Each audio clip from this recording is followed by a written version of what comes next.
बेटों को सबको जय जोहार। आज हम लोग भूला में लीलुड़ी बटली की शहादत के 100 साल पूरे होने के उपलक्ष्य में हमारे पूर्वजों की शहीदी को नमन करने के लिए यहाँ पर इकट्ठे हुए हैं। और आप लोगों ने सुबह से करीब 12 बजे से अभी तक कई वक्ताओं को सुना, उन्होंने अच्छी जानकारी दिया। मेरे भाइयों, मैं जब तक बोलूं तब तक आप लोग शांति प्रिय तरीके से बैठिए। आप लोगों ने बहुत बड़े वक्ताओं को आज तक कभी सुना नहीं होगा, इतना सुना है। बेशक आपके दिमाग पर वजन पड़ा होगा, मैं समझ सकता हूं, लेकिन आप खड़े रहेंगे तो मैं बोलने वाला नहीं हूं, बैठना पड़ेगा। एक बार बैठ जाओ दादा, थोड़ा खिसक जाओ, भले थोड़ा खिसक जाओ और बैठ जाओ। भाई आप लोग भी बैठ जाओ, दादा ओ राजू भाई बैठ जाओ भाइयों। पीछे जो आदिवासी का खून होगा वो बैठ जाएगा, खड़ा नहीं रहेगा। बैठिए भाइयों, बैठ जाओ बेटा। ये बच्चियां, थोड़ी बच्चियां, बेटा उठ जाओ। आप लोग पानी पिलाओ सभी को, उठो बेटा। आप लोग भी मेरी बेटियां हो, खड़ी हो जाइए, पानी पिलाओ सबको, उठो बेटा। आज हमारी जाजम पर हमारा समाज बैठा है, उसकी हर संभव हमें सेवा करनी है। बच्चे भी सेवा कर सकते हैं। हमारे इलाके में बेटियां बेटे सब पानी पिलाते हैं और किसी को इधर उधर घूमने नहीं देते हैं। आप सबकी सेल्फ जिम्मेदारी है, बैठिए। इस तरीके का कार्यक्रम बहुत समय बाद आपको मिलेगा। भाइयों, आपने बहुत सारी बातें सुनी। यहाँ के पंच पटेल और सामाजिक कार्यकर्ताओं ने इतना बड़ा कार्यक्रम रखा, उसके लिए पूरे भील प्रदेश का आदिवासी आपको बहुत शुक्रिया अदा करता है। मेरे भाइयों, यहाँ पर मुख्यतः भील और गरासिया के बारे में बात हुई, लेकिन मेरे जानकारी में आया है कि जालोर और सिरोही में बहुत सारी मीणा कम्युनिटी रहती है। ये सही है कि गलत है? सही है। तो मैं ये कहना चाहता हूँ कि मीणा लोग तो मछली से पैदा हुए हैं, आप किससे पैदा हुए हो?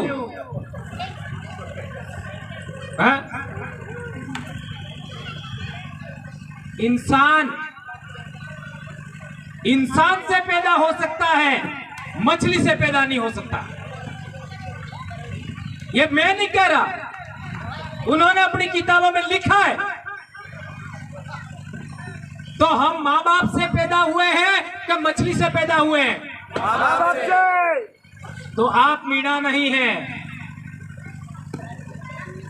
वैसे भी हाई कोर्ट ने कहा, केंद्र सरकार ने कहा कि राजस्थान में मीणा आदिवासी नहीं है। राजस्थान में मीणा आदिवासी नहीं है, तो आप कहां से आए, ये मैं कहना चाहता हूं। अब उधर देख लीजिए, अजमेर, अजमेर में क्या शब्द है? मेर। बाड़मेर क्या शब्द है? मेर। जैसलमेर क्या शब्द है? मेर।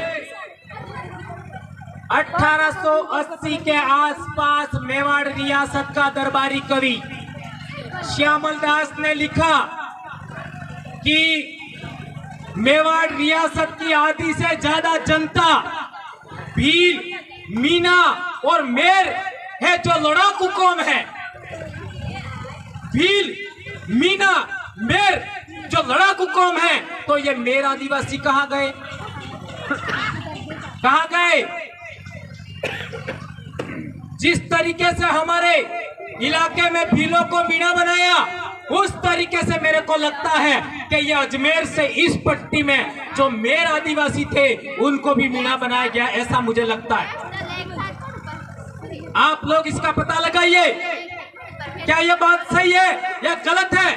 यदि आपको सही लगती है तो आपको पुनर्मंथन करने की आवश्यकता है। इससे ज्यादा मैं इस विषय पर ज्यादा नहीं कहना चाहता। अभी देखा आपने सेई नदी और साबरमती नदी का पानी मारवाड़ में ले जाने के लिए सरकार डैम बना रही है और 20-22 गांवों का विस्थापन करने की बात आई। आप लोगों ने पर्याप्त बातें सुनी। अभी हम लोग बहुत जल्दी कोटड़ा में कार्यक्रम देने वाले हैं। क्या आप लोग आने वाले हो उसमें? जोधपुर के लोग आएंगे कि नहीं आएंगे? सिरोही के लोग आएंगे कि नहीं आएंगे? पाली के लोग आएंगे कि नहीं आएंगे?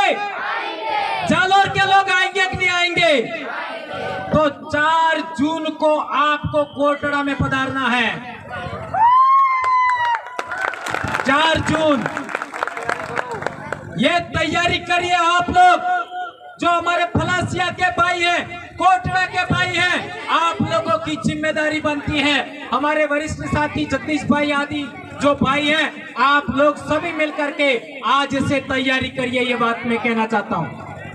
इस विषय पर इससे आगे की बात उस दिन कहेंगे। अब मैं एक बहुत महत्वपूर्ण बात कहना चाहता हूं कि मुसलमानों के लिए मक्का और मदीना पवित्र जगह है। बेटा समझना, ओ बेटा बालिकाएं, जो लोग मुसलमान हैं उनके लिए मक्का और मदीना पवित्र जगह है। जो लोग ईसाई हैं उनके लिए बेतलम और यरूशलेम पवित्र जगह है। जो लोग यहूदी हैं उनके लिए यरूशलेम पवित्र जगह है। जो लोग हिंदू हैं उनके लिए मंदिर पवित्र जगह है। तो जो लोग भील हैं उनके लिए पवित्र जगह कहाँ है? कहाँ है? आज की तारीख में मंदिर में वो चोटी वाला बैठता है, वो भील है क्या? है क्या? जो आदिवासी भील लोग, मेर लोग, ग्रासिया लोग ईसाई बने हैं, वो यीशु मसीह क्या भील है? है क्या? बाइबिल में जो हिब्रू भाषा में बाइबिल लिखी है, क्या वो बाइबिल भीली भाषा में है क्या? नहीं है। काय को सीने से लगा के बैठे हो? भीली बोली भारत की इंडिजिनस स्पीचेज है।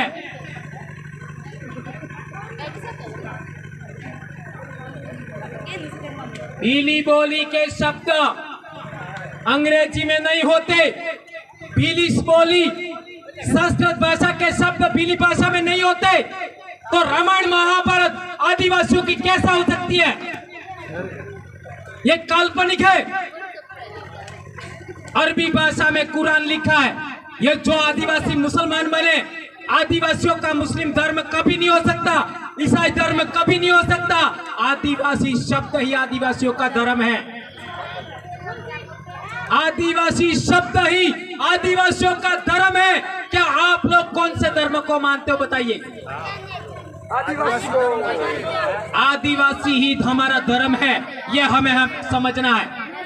तो आदिवासी हम भील हैं तो हमारी बोली भीली होगी। ये बात हमें अच्छे तरीके से समझने की जरूरत है। अभी आप लोगों ने यहाँ पर उद्बोधन सुना, जय जोहार का नारा है, भारत देश हमारा है। ये रामचरितमानस है। ये मेरे बाप ने भी नहीं लिखी है, मैंने भी नहीं लिखी है। तो संस्कृत भाषा हमारी है, ये वो चोटी वाले लोगों की है। बराबर है। यहाँ एंटीना वाईफाई लगाते, वाईफाई समझते हो? इधर एंटीना होता है, इधर वाईफाई होता है, ठीक है ना? वो लोगों ने एक किताब लिखा है, उस किताब के अंदर लिखा है, बताओ ये पेज क्रमांक, चश्मा क्यों लगी? ये किताब के अंदर लिखा है, दूसरा आदमी भी आके पढ़ सकता है। ये पेज क्रमांक 525, ये पेज क्रमांक 525, इसमें ये श्लोक संख्या 320 का 1, श्लोक संख्या 320 का 1, कोल की रात बिल्ल वंचारी फेरे फिरे जोहार जोहारी। कोल की रात बिल्ल वंचारी फेरे फिरे जोहार जोहारी। कोल, ये गुजरात में बहुत सारे लोग हैं कोली, वो कोल आदिवासी है। उधर मुंडा आदि जो आदिवासी है उनको भी कोल कहा जाता है। कोल्हान इलाका हो आदिवासियों का इलाका कोल्हान कहा जाता है। और भील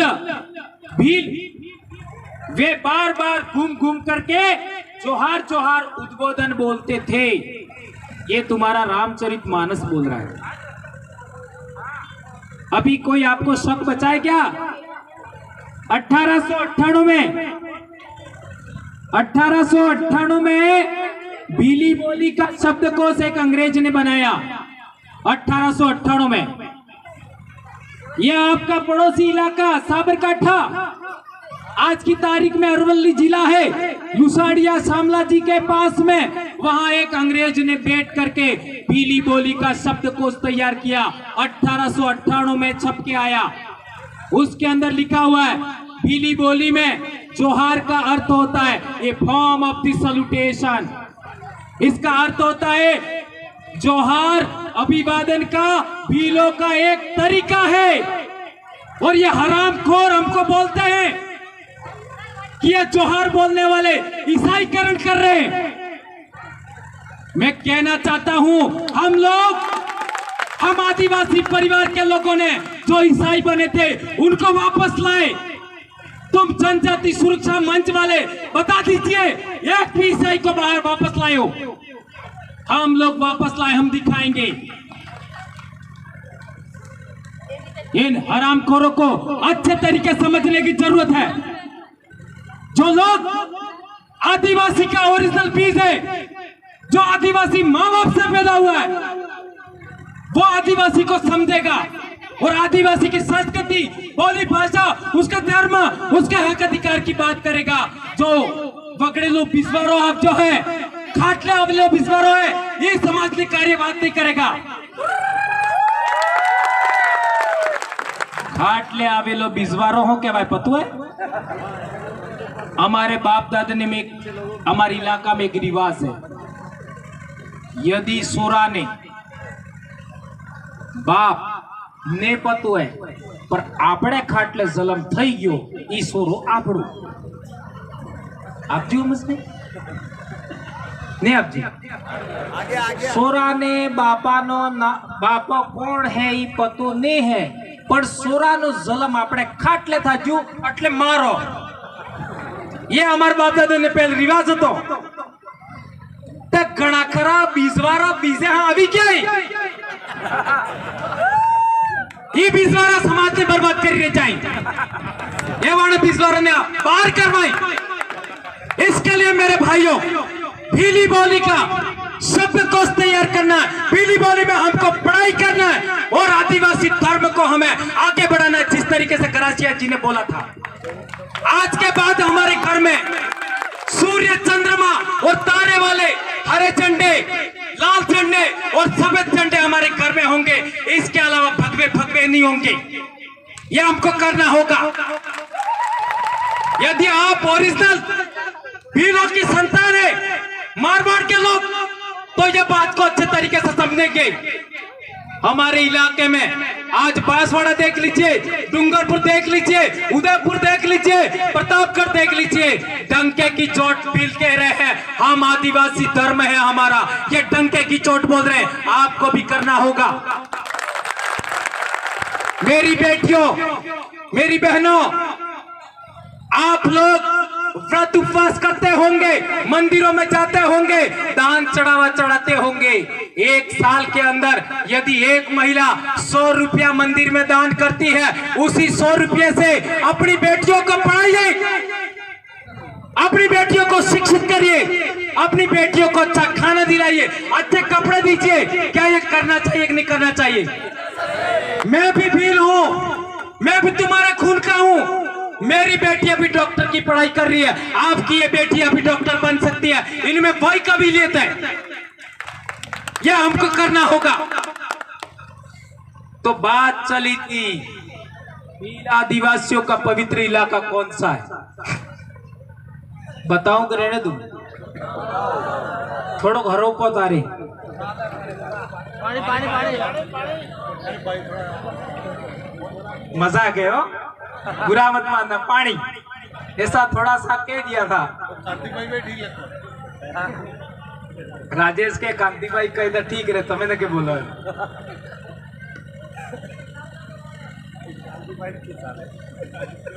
याद रखिए, ध्यान से समझिए इस बात को। ये बात समझ गए तो सब समझ में आएगा। 2015 में पेपर में छप के आया, 2015 में क्या छप के आया कि 70 करोड़ साल पहले तब इंसान पैदा नहीं हुआ था। 70 करोड़ साल पहले मनक ने थोड़ी जगह माते हैं। उस जमाने में सिरोही के पास की पहाड़ियां अफ्रीका के मेडागास्कर से जुड़ी हुई थी। ये बाड़मेर जैसलमेर का जो रेगिस्तान है वहां समंदर था, हिमालय पर्वत नहीं था। उस समय हिमालय पर्वत नहीं था तो गंगा नदी नहीं थी, सतलज नदी नहीं थी, सिंधु नदी नहीं थी, जमुना नदी नहीं थी, ब्रह्मपुत्र नदी जिसको सांगपो कहते हैं वो भी नहीं थी। उस जमाने में 70 करोड़ साल पहले सिरोही के पास की पहाड़ियां अफ्रीका और मेडागास्कर से जुड़ी हुई थी। इसका मतलब है अरब सागर भी नहीं था, जुड़ी हुई थी। अब आज दुनिया के अंदर साबित हो गया है, वैज्ञानिकों ने, पुरातत्वविदों ने साबित कर दिया है कि सबसे पहले इंसान अफ्रीका में पैदा हुआ। 37 लाख साल पहले लूसी नाम की महिला का खोपड़ी मिला है, वो सबसे पहला इंसान था, ऐसा वैज्ञानिक लोग कह रहे हैं। मैंने कब बताया? 70 करोड़ वर्ष पहले। और ये महिला की खोपड़ी कब मिल रही है? 37 लाख साल पहले। इसके आधार पर कह रहे कि अफ्रीका में इंसान पैदा हुआ, फिर मध्य एशिया में नील नदी के इलाके में आपका इजराइल, मध्य एशिया होते हुए इंसान भारत में आया। और वो ही लोग कहते हैं कि 65 से 70 हजार साल पहले भारत में लोग आए हैं, अर्थात आदिवासी भी, ये जो भील है वो भी बाहर से आया है, ऐसा वो लोग कह रहे हैं। अब मेरा तर्क सुनिए। जर्मनी के वैज्ञानिक, सिरोही महाविद्यालय के साइंटिस्ट, जयपुर विश्वविद्यालय के साइंटिस्ट और बहुत सारे शोधकर्ता थे दूसरे देशों के, सब ने मिलकर के 2015 में सिद्ध किया कि अरावली पर्वतमाला और आपका अफ्रीका दोनों जुड़े हुए थे। और आज वैज्ञानिकों ने सिद्ध कर दिया है कि इस धरती पर सबसे पहले कोई ठंडा होने वाला इलाका है तो अरावली पर्वतमाला है। तो सबसे पहले कोई पेड़ पैदा हुआ होगा तो अरावली में पैदा हुआ होगा, कोई जानवर पैदा हुआ होगा अरावली में पैदा हुआ होगा। तो जो जीव अफ्रीका में थे वो अरावली में होंगे या नहीं होंगे? होंगे कि नहीं होंगे? यदि वो ही जीव जब अलग हुआ और अरावली के इलाके में वो ही जीव यहां रह गए थे तो उन्हीं जीवों से पहला इंसान कौन बना होगा? उन्हीं जीवों से, अफ्रीका में जिन जीवों से इंसान पैदा हुआ अरावली के अंदर, उन्हीं जीवों से पहला इंसान कौन पैदा हुआ होगा? मारवाड़ में एक कहावत है, वो कहावत है, भौम धनी बिल नाम से वो देवीलाल जी ने किताब लिखी। गढ़ मेरू हो गढ़ो गुड़क्यो होया टुकड़ा तीन है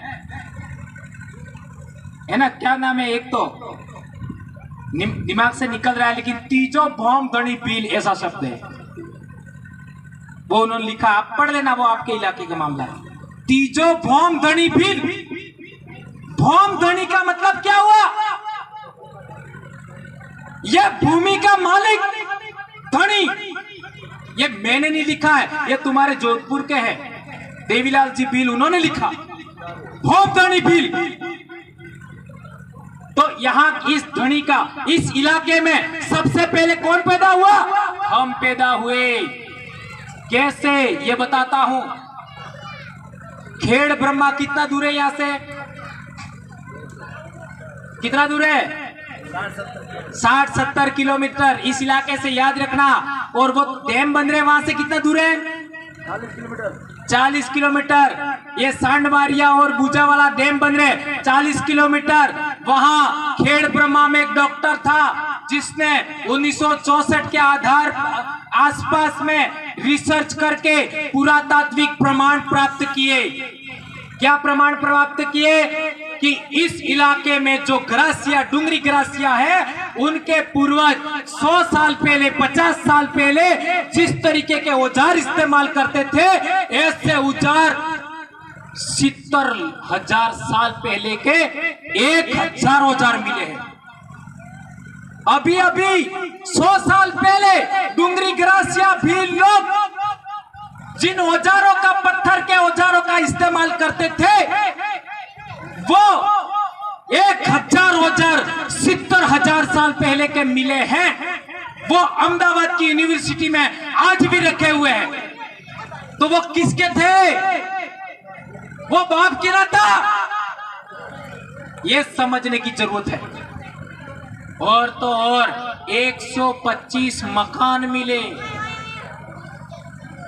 125 मकान।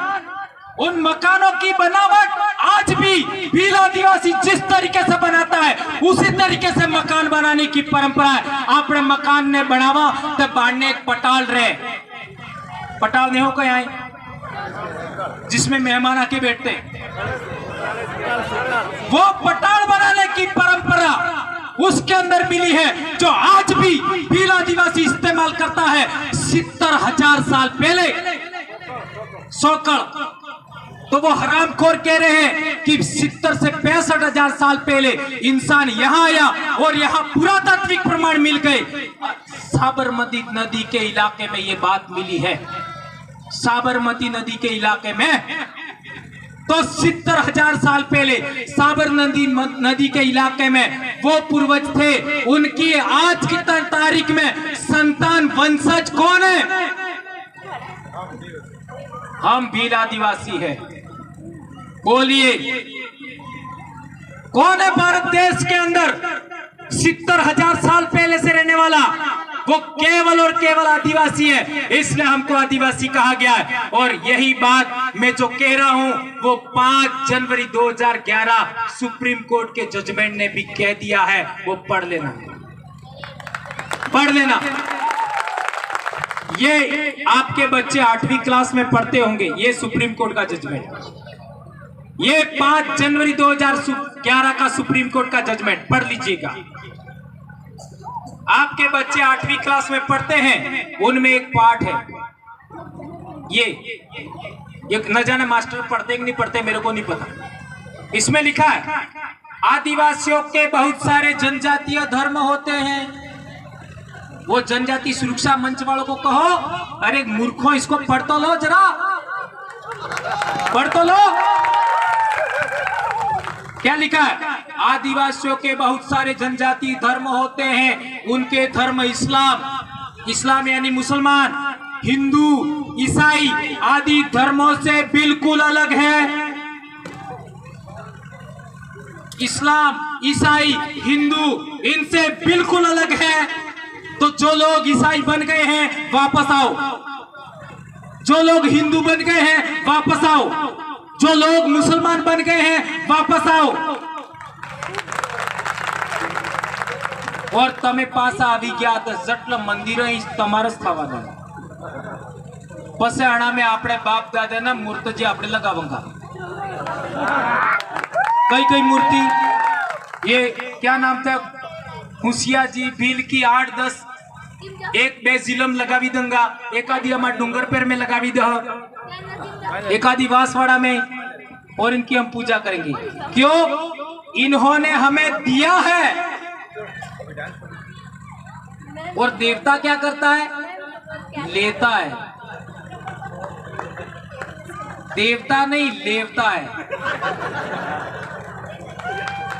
समझ में आया वो केवल लेता है इन्होंने तो दिया है हमको दिया है ये बात समझने की जरूरत है। आगे लिखा है वे अक्सर अपने पुरखों की गांव और प्रकृति की उपासना करते हैं। एक गंभीर बात लिखी है आदिवासी समाज औरों से बिल्कुल अलग दिखाई देता है औरों से बिल्कुल अलग क्योंकि उनके भीतर ऊंच नीच नहीं होता। इसी वजह से यह समुदाय जाति वर्ण और राजाओं के शासन में रहने वाले समुदायों से बिल्कुल अलग है।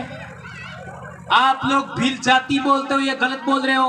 ये कह रहा है कि आदिवासी जाति नहीं होता वर्ण अटले ओसने बामण ओसो अणाने से हरदार अणाने से वाणियो अणाने से ओबीसी अणाने से एससी ने हेतने से आदिवासी ये बात नहीं होती है। हमने बाड़मेर में गए थे तो हमारा कार्यक्रम था तो हमारे भाइयों ने हमको बताया कि भील आदिवासियों की गाय का दूध भैंस का दूध गैर आदिवासी लोग लेते नहीं है। इतनी बड़ी गंभीर स्थिति हम आदिवासियों की बना रखी है और हम लोग हैं उनके तलवे चाट रहे हैं। अभी जालौर में हमारे एक भाई को पीटा था इन लोगों ने यह तक नहीं किया था। यदि हम लोग भील लोग डूंगरपुर बांसवाड़ा प्रतापगढ़ उदयपुर सिरोही पाली जालौर और बाड़मेर जैसलमेर जोधपुर के भील इकट्ठा हो गए तो राजस्थान में हमारा मुख्यमंत्री हो सकता है। और हम लोग उनके आगे हाथ फैला रहे गिड़गिड़ा रहे कि हमारे साथ न्याय करो। न्याय लेने लायक बनना पड़ेगा। कोई थाली में सजा करके न्याय देने वाला नहीं है। हक अधिकार कोई थाली में सजा करके देने वाला नहीं है। हक अधिकार हमें खुद लड़ करके लेना होगा क्योंकि हमारे पूर्वजों ने लड़ करके लिया है। अब बताइए मैंने बताया था वो सवाल अभी एक ही सवाल है कौन सा इलाका पवित्र है भीलों का अभी वही सवाल चल रहा है। अब मैंने बताया 70,000 साल पहले पुरातत्वविद डॉक्टर भगवान लाल पटेल ने 125 मकान ढूंढे और 1000 पत्थर के औजार ढूंढे। वो साबरमती नदी के इलाके में है और उसी साबरमती नदी के इलाके के अंदर 2 बड़े डैम बन रहे हैं। तो वो इलाका पानी में रहेगा कि पानी के बाहर रहेगा? डूब जाएगा कि नहीं डूब जाएगा? इसी तरीके से उन्होंने कडाना डैम बना करके बहुत सारे पुरातात्विक अवशेषों को कडाना डैम में डुबा दिया। उसी तरीके से सरदार सरोवर बना करके नर्मदा नदी के इलाके में बहुत सारे पुरातात्विक अवशेषों को डुबा दिया। उकाई डैम बना करके ताप्ती नदी के इलाके में बहुत सारे पुरातात्विक अवशेषों को डुबा दिया। तो ये भील आदिवासियों के लिए सबसे कीमती जगह साबरमती नदी का ये जो आपका कोटड़ा पोसीना और खेड़ब्रह्मा का इलाका है वो सबसे पवित्र जगह है। उसको डुबाने के लिए ये लोग षड्यंत्र कर रहे हैं।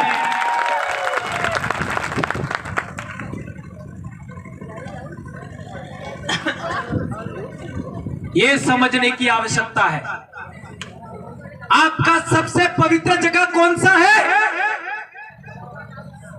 जहां पर साबरमती नदी बहती है, जहां आज की तारीख में कोटड़ा तहसील है, पोसीना तहसील है, खेड़ ब्रह्मा है, और आपका ये इलाका है, ये बारावली का इलाका है, वो सबसे ज्यादा आदिवासियों का, भील आदिवासियों का, पूरे देश के भील आदिवासियों का सबसे प्राचीनतम और सबसे पवित्र जगह है। उसकी सुरक्षा की जिम्मेदारी हमें लेनी है। यहां से निकल करके हमारे पूर्वज नदी के सहारे सहारे गए होंगे और आगे जाकर के सिंधु घाटी सभ्यता का नगर लोथल बसाया होगा, सिंधु घाटी का नगर सुरकोटड़ा बसाया होगा, सिंधु घाटी का नगर रंगपुर बसाया होगा, सिंधु घाटी का धोलावीरा नगर बसाया होगा। ये क्योंकि यहां से ही नदियां निकली। अब वो ही वहां से लोग विस्थापित हुए तो वो वापस हमारे इलाके में आए और उन्हीं के वंशज आज हम हैं। वहां से आने वाले लोग जब उस इलाके के अंदर बाहर से जो विदेशी लोग आए, उनका कब्जा हो गया, तो उन्हीं पूर्वजों ने सबसे पहले आकर के आबूगढ़ पर सबसे पहला हमारा राज कायम किया था। आप इतिहास पढ़ लेना, मारवाड़ के अंदर 9 राज्य थे आदिवासियों के, 9 मारवाड़ में, और 9 आदिवासियों के राज्य थे। उन राज्यों को सबसे पहले नागवंशी लोगों ने जीता। ध्यान रखिए, भील आदिवासियों के 9 राज्य थे मारवाड़ में, उनको नागवंशी लोगों ने जीता, और नागवंशी लोगों को राजपूतों ने जीता, गुर्जर, प्रतिहार, चौहान, इन लोगों ने। और इसके बाद में आपका चावड़ा, चालुक्य, इन लोगों का राज आता है, और अंत में राठौड़ों का राज आता है। खेड़ ब्रह्मा, ईडर में राठौड़ लोगों का राज हुआ, पाली के अंदर राठौड़ों का राज हुआ, जोधपुर में राठौड़ों का राज हुआ, और पिछले दिनों हम बिनमाल आए थे, जसवंतपुरा में, लोहियागढ़ के क्या नाम है, वहां पर भी भील आदिवासियों का राज था, उसको भी राठौड़ों ने जीता था। ये बात सिद्ध होती है। तो आबूगढ़ हमारे पूर्वजों का सबसे पहला राज था। इसलिए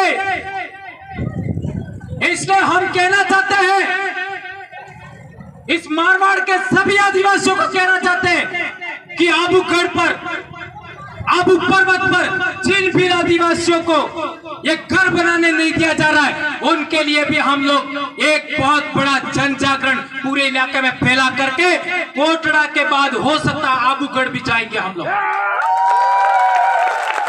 पूरे देश का भील आदिवासी बुलाएंगे हम लोग। और आज हम लोग भील प्रदेश का वहां झंडा भी गाड़ करके आए हैं। आबूगढ़ सबसे पहला हमारा राज था, इसलिए इन इतिहासकारों ने लिखा, क्या लिखा, अग्नि संस्कार करके उसको राजपूत बनाया। कह रहे कि नहीं कह रहे है? अग्नि संस्कार करके कब किया कोई पता नहीं। ये लिलूड़ी बटली में इतनी बड़ी घटना 1922 में हो गई। ये तुम्हारा रोहिड़ा का डॉक्टर ओझा एक लाइन नहीं लिखा। लिखा क्या? सही कह रहा हूं गलत कह रहा हूं? ये रोहिड़ा का, ये थाना इधर रोहिड़ा ही लिखता शायद है। ये रोहिड़ा का डॉक्टर ओझा, जिसने पूरे राजस्थान के रजवाड़ों का इतिहास लिखा, हमारे डूंगरपुर का भी इतिहास लिखा, बांसवाड़ा का भी लिखा, प्रतापगढ़ का भी लिखा, उदयपुर का भी लिखा। उसने लिलूड़ी बडली भूला के इतने बड़े हत्याकांड की एक लाइन नहीं लिखी। तो कितना निष्पक्ष था इतिहास चोर था। मैं ऐसा कहना चाहूंगा, अपने घर के अंदर इतनी बड़ी घटना हो गई, उसके बारे में एक लाइन नहीं लिखा, तो कितने हमारे इतिहास की चोरी हुई। और ये तुम्हारे कोटड़ा के अंदर लोग कह रहे हैं कि महान राणा पूजा भील हमारा पूर्वज है। अरे भाई हम तो पहले ही कह रहे तुम हमारे ही बच्चे हो, क्या तकलीफ है? क्या तकलीफ है? अभी बेचारी एक महिला ने किताब लिखी, कुसुम मेघवाल का नाम सुना है? उसके लिए बहुत हंगामा हुआ, बहुत हंगामा हुआ। और ये गारंटी है इस देश के अंदर, राजस्थान के अंदर करीब 30% राजपूत भील वंश से ही संस्कारित है। गुजरात में भी ये तय है। और इसका मैं उदाहरण देना चाहूंगा। भील कार्य हरों ने छोड़ा है, दारू छोड़ा सोड़ा भी था कि क्या पर भील हरो छोड़वा बल्ले तैयार नहीं है। और यही लक्षण राजपूतों में है। सही कह रहा हूं गलत कह रहा हूं? मंथन करिएगा, सारे नहीं कह रहा हूं, 20-30% की बात कर रहा हूं।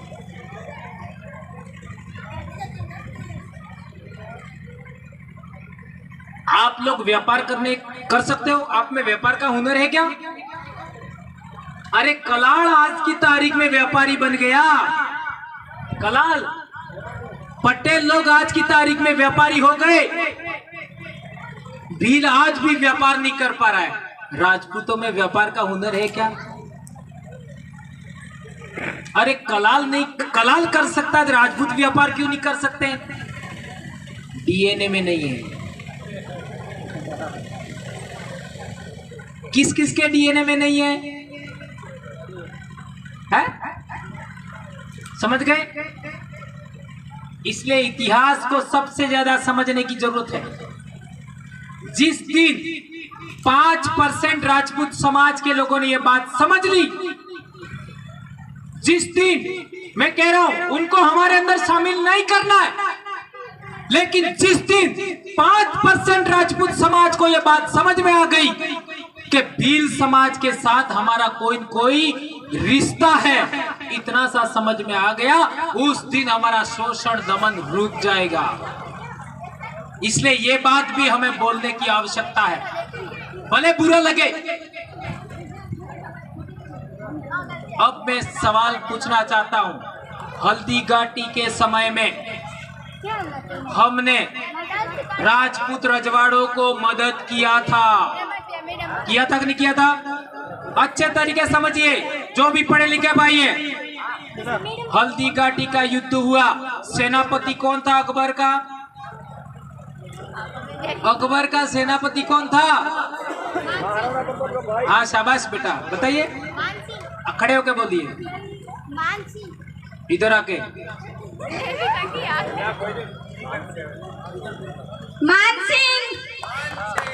मान सिंह, रुकिए बेटा, मान सिंह, ध्यान रखिए। वो कहाँ का राजकुमार था बेटा? जयपुर का। जयपुर का। अब आप कहते हो कि हमारे बच्चे पढ़ नहीं सकते। एक ही बेटी ने सिद्ध कर दिया कि डूंगरपुर का भीलों का डीएनए और यहाँ के भीलों का डीएनए एक है, एक जैसे बुद्धिमान है। एक बेटी को 8वीं 9वीं 10वीं क्लास की एक बेटी को पता है कि अकबर का सेनापति मान सिंह था और वो जयपुर का राजकुमार था। ये एक बेटी को पता है, हमको पता नहीं, हमको पता नहीं। अच्छा, महाराणा प्रताप की तरफ से सेनापति कौन था? हकीम खां सूर। वो हिंदू था, मुसलमान था? मुसलमान। राजपूत के सामने लड़ने के लिए कौन आया था? राजपूत के सामने लड़ने के लिए कौन आया था? राजपूत आया था। और इधर से कौन कौन लड़ रहे थे? आपका ग्वालियर का हारा हुआ राजा राम सिंह तंवर। ये अफगान लोग, हकीम खान सूर अफगान था, वो भी हारे हुए लोग थे, वो भी लड़े। मेवाड़ का महाराणा प्रताप थे और भील लोगों ने भी उन लोगों को सहयोग किया, तब जाकर के हल्दी घाटी का युद्ध लड़ा गया। और इसके बाद देखिए, राणा प्रताप को पूरे 20 साल तक भीलों ने सुरक्षा दिया। उस टाइम में किस ने राणा प्रताप को सहायता की? भील के अलावा किसी का नाम नहीं आ रहा है। 20 साल जिन लोगों की सुरक्षा के लिए हमारे बाप लड़े, 20 साल तक राणा प्रताप की हमारे पूर्वजों ने सुरक्षा किया। जब हमारे पूर्वज अंग्रेजों से लड़ रहे थे, तब ये क्या कर रहे थे बताओ? जब मुगल लोगों ने आक्रमण किया, हमारे पूर्वजों ने उनको सहयोग किया। जब अंग्रेजों से हमारे बाप लड़ रहे थे, भूला बालोरिया में, लिलुड़ी बटली में लड़ रहे थे, बाल चितरिया में लड़ रहे थे, मानगढ़ में भी लड़ रहे थे, तब ये चाटुकारिता कर रहे थे अंग्रेजों की।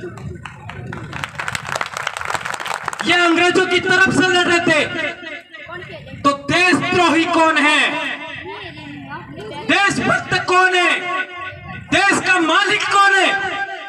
यह समझने की जरूरत है। और आज जनजाति सुरक्षा मंच के लोग उन्हीं को साथ में लेके घूम रहे हैं और हमको पाठ पढ़ा रहे हैं। एक बार भंवरलाल परमार के कैडर में तो आ जाओ। तुम्हारा एक सवाल, तुम लोग मेरा एक सवाल का जवाब नहीं दे सकते। तुम्हारे हर सवाल का जवाब है। आ जाओ, मैं ऐलान करता हूं, लिलुड़ी बटली में आज जिसको भी बहस करनी है आ जाओ। भंवरलाल परमार एक भील को हरा के दिखा दो, आ जाओ। ये मेरा चैलेंज है, एक भील को हरा के दिखा दीजिए। नहीं हरा पाओगे, क्योंकि मैं ओरिजिनल बाप की संतान हूं, ओरिजिनल मां की संतान हूं, ओरिजिनल भील का डीएनए हूं। यह मैं साबित कर सकता हूं। और एक बात,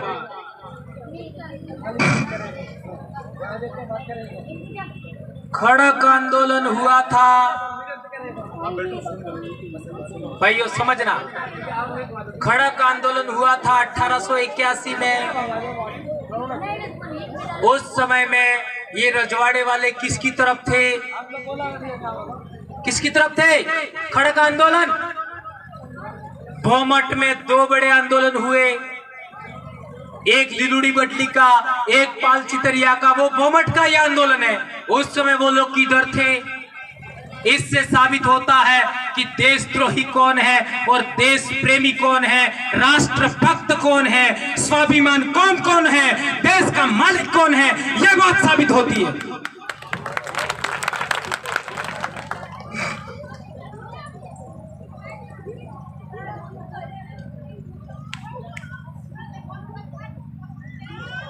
पिंडवाड़ा के कुछ एक गांव अनुसूचित क्षेत्र में आए हैं, तो पूरा पिंडवाड़ा होना चाहिए कि नहीं होना चाहिए? होना चाहिए। तो आप लोग इसके लिए ज्ञापन दोगे कि नहीं दोगे? आंदोलन चलाओगे कि नहीं चलाओगे? अभी आने वाले समय में चुनाव आएंगे तो 100 रुपये का स्टाम्प हर घर के अंदर रखना है। आने जटला पंच पटेल आप जाओ, आ तो 100 करीन मुखिया आप जाओ, बताड़ो तुम्हारे घर में हो रुपये स्टाम्प रखोगा कि नहीं रखोगा? हाँ तो 100 करीन बताओ। शाबाश मेरे भाइयों, मेरे खून के भाइयों, 100 रुपये स्टाम्प रखबो है ने पसे केवो है जेवी रीति डूंगरपुर, बांसवाड़ा, उदयपुर ना आदिवासीओं ने अधिकार मळेलो है, एवो अधिकार आपणे पिंडवाड़ा ने आदिवासीओं ने मळे। ई तमे आलवा बदले तैयार हो कि नहीं हो? ते पेलो तुरंत कही देगा हाँ आलवा बदले तैयार हो कहेगा आलवा बदले तैयार हो, लो लोको। तो पेलो विचार कर जाएगा, उबो रही जाएगा। पेलो पूछेगा कि नहीं पूछेगा? एना जी मालिक है नहीं, आपड़ा मालिक कौन है? प्रकृति। पेलन मालिक कौन है? आदमी है। समझ में आती? पेलो ना मालिक आदमी है, इन्हें पूछेगा अरे साइन करो कि नहीं करो? पेलो ना कही देगा, साइन नहीं करेगा। जो साइन नहीं करे पिंडवाड़ा तहसील पूरी शेड्यूल एरिया होना चाहिए और डूंगरपुर, बांसवाड़ा, उदयपुर, प्रतापगढ़ के आदिवासियों को जिस तरीके का अधिकार है पूरे पिंडवाड़ा को मिले, उसी आदमी को हमें वोट देना आने वाले समय में। यह कहना चाहता हूं मैं कोई वोट लड़ने वाला आदमी नहीं हूं, लेकिन मैं नेता पैदा करने का हुनर जानता हूं। जणा माते पिली जणा अंगारा माते बोबेर पड़ी लीवे, रात पड़ी लीवे, ई मारी फोक थकी बोबेर जागी जाए नहीं। एक फरो बिल जागी गयो तो पसे सीतरा भागी नहीं भी है, मने पतो है, मन कनी तो औकात हूं है। और ये हम लोगों ने सिद्ध करके दिखा दिया। एक और इम्पोर्टेंट बात, ये लिलुड़ी बटली की घटना क्यों हुई, तो इसके लिए एक बहुत महत्वपूर्ण बात समझनी जरूरी है।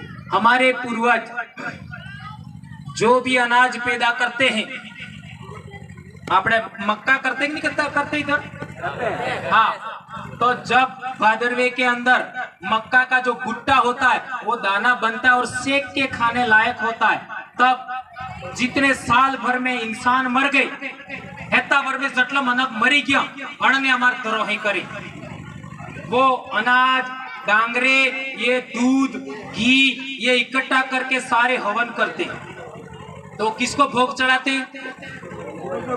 अपने पूर्वजों को।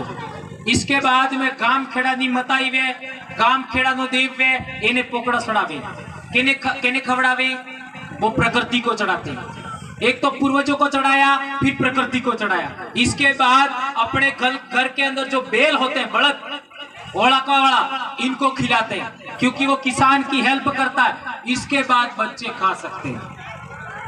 तो खाने से पहले किसको चढ़ाया? पूर्वजों को चढ़ाया। क्या चढ़ाया? भोग चढ़ाया। फिर दूसरा भोग किसको चढ़ाया? प्रकृति को भोग चढ़ाया। इसके बाद किसको खिलाया? बेलों को खिलाया। गौ माता पता है, गौ पिता पता नहीं है ना? हम गौ माता को पहले खिलाते हैं, गौ पिता को, गौ पिता को, बराबर, उसको खिलाते हैं। इसके बाद बच्चे खा सकते हैं। अभी पिछले दिनों आपको पता होगा, कि अखातीज ने अपने अलेत्रो में कही, अलेत्रो हल जोतते हैं, ये बार बारिश से अबार आबा नहीं है, फिर भी हल जोतेंगे, अनाज वावेंगे, ये अपने इलाके में करते हैं। और दूसरे बहुत सारे आदिवासी लोग हैं, वो केरी, मैंगो अपने इधर आम होते हैं ना, केरी, जब तक अखातीज नहीं निकले तब तक केरी नहीं खाते।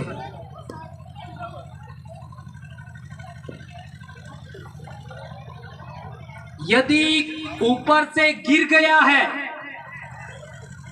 आम, ऊपर से गिर गया है तो खाएंगे, तोड़ के नहीं खाएंगे। क्यों? ये बहुत रहस्यपूर्ण बात है। आदिवासी, भील आदिवासियों का, सभी आदिवासियों का मान्यता है, जब तक आम के अंदर जाड़ा नहीं बने, जाड़ा अटले गोटली, जब तक गोटली नहीं बने अटली बार केरी ने खावानी। तो आदिवासी केरी खादा पहलो, अपने बाप दादा ने पूजा करे, अपने इलाके में खत्म हो गया। लेकिन मध्य प्रदेश में आज भी जिंदा ये बात, वो वहां पर नदी में या नाले में जहां पानी बहता हुआ पानी है, वहां जा करके वो केरी का भोग चढ़ाते हैं, पूर्वजों को चढ़ाते हैं, प्रकृति को चढ़ाते हैं, इसके बाद केरी खाते हैं। दो उदाहरण बताए मैंने, किसके? एक तो मक्का के भुट्टे का और केरी का। पहले पूर्वज को चढ़ाएंगे, फिर प्रकृति को चढ़ाएंगे, फिर खाएंगे। आपने घेर में बोकड़ा कुकड़ा थाई कि नहीं थाई? ते अणनो भोग चढ़ावत न चढ़ावी? साटा नहीं आवे तो करे, लीलवण करे, लीलवण एवं साटा आतम लीलवण करें नहीं आवे थे। इसका भी एक विधान है। ये कोई बलि नहीं है। हमारे घर के अंदर जो भी पैदा होता है सबसे पहले हम पूर्वजों को चढ़ाएंगे, प्रकृति को चढ़ाएंगे, फिर खाएंगे। और भोग चढ़ाने के बाद, बकरे का भोग चढ़ाने के बाद गांव में जितने मकान हैं उन मकानों का पूरा हिस्सा निकलता है, भले वो खाए या नहीं खाए। मेरा घर भगत है, इसके बावजूद मेरे गांव के बाहर, अरे मेरे बाड़े के बाहर एक मताई है, वहां पर लीलवण होता है तो मेरे घर भी भाग आता है, मेरे घर भी भाग आता है। पैसा मेरे को देना होता, हम नहीं खाते तो भी जो खाता उसको दे देते, भाग आता है। और आदिवासियों में जितने भी पूजा विधान होते हैं, आदिवासियों के जितने सांस्कृतिक मांगलिक आयोजन होते हैं, वो सारे सारे खाकरा की पत्ती पर होते हैं, खाकरा की पत्ती पर। ये बात हमें समझनी होगी। तो मैं बता रहा था कि आदिवासी किसको भोग लगाता है? पूर्वजों को, प्रकृति को। और हमारे घर के अंदर देखा है, अनाज पक जाता है तो सबसे पहले हमारे बाप दादे मांगण जात बल्ले अलग अनाज काटता है। जी मांगवा वालों आवे अना में हो साल भर में।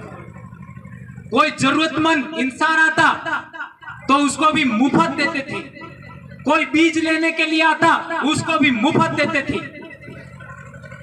पर जो मजदूरी नहीं करता है, हमारे सामने आंख उठाता है, हमारे सामने गलत बोलता है, हमको भला बुरा कहता है, उसको कभी नहीं देते थे।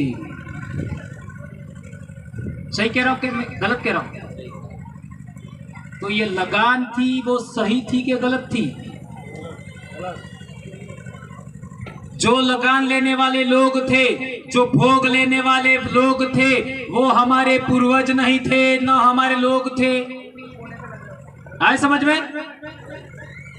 हमारे पूर्वज भी नहीं थे, हमारे समाज के भी लोग नहीं थे, इसलिए हमारे लोग देना नहीं चाहते थे। और वो प्रकृति के विरुद्ध था, इसलिए लेना नहीं चाहते थे। और फिर वो अनाज हमने उगाया, हमने पैदा किया, हमने चारा निकाला, सारी मेहनत हमने किया, इसलिए हमारे पूर्वज नहीं देना चाहते थे। इस बात की लड़ाई थी। ये बात समझनी होगी। भूला बालोरिया में लड़ाई क्यों हुई, इसका यही उत्तर है। इसको अच्छे तरीके समझने की जरूरत है।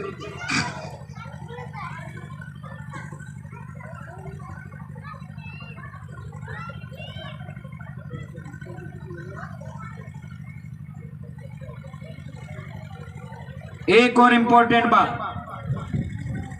आप लोगों ने बहुत सारी बातें सुनी, हमारे मांगीलाल भाई अभिशेष है। एक और इंपॉर्टेंट बात, इस इलाके के अंदर आप जो भी सामाजिक जन जागरण करेंगे, हमें किसी को थप्पड़ मारने की जरूरत नहीं है। केवल और केवल ये जो अपन बोल रहे हैं वो जानकारी लोगों तक पहुंचाने की जरूरत है। जैसे जैसे जानकारी पहुंचेगी, भील 1% से ज्यादा गुलाम नहीं है। कितना?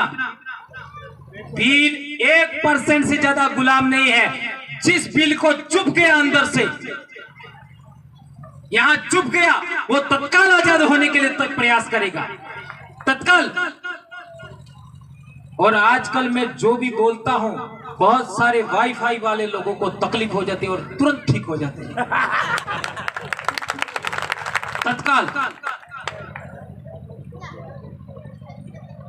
और इसलिए आपको इतनी तगड़ी स्पीच सुनने को मिली। तो आप लोग इसी तरीके का प्रयास आगे भी जारी रखेंगे, समाज के लिए काम करेंगे, अपनी बहन बेटियों को अच्छा पढ़ाएंगे, हक अधिकार की लड़ाई, संस्कृति की लड़ाई, धर्म की लड़ाई, सबको आगे बढ़ाएंगे, जमीन की लड़ाई को भी आगे बढ़ाएंगे। इतनी बात कह करके मैं अपनी बात समाप्त करता हूं। जय आदिवासी, जय जोहार, जय भील प्रदेश। एक नारा हो जाए, जय जोहार का नारा है,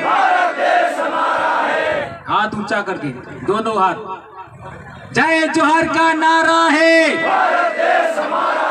जय जोहार का नारा है। धन्यवाद, आभार। आप लोगों ने मुझे आराम से सुना और शांति प्रिय बैठे रहे, उसके लिए आप सबका शुक्रिया, धन्यवाद।